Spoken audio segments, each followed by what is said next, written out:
когато ние се запознаем с това знание, а още повече, когато започнем да го прилагаме, тогава всъщност ние получаваме достъп до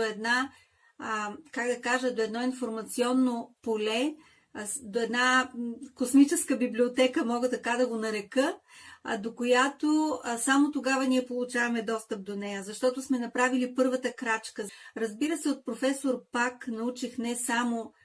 едно нещо, аз научих от него толкова много неща,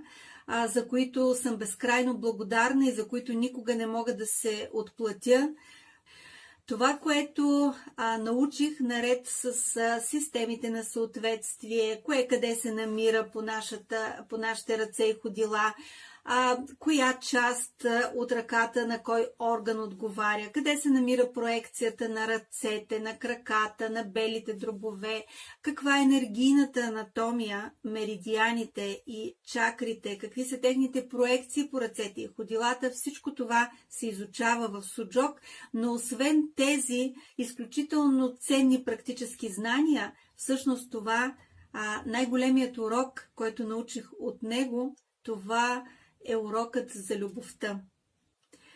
Че любовта е онази сила, която наистина лекува, възвисява,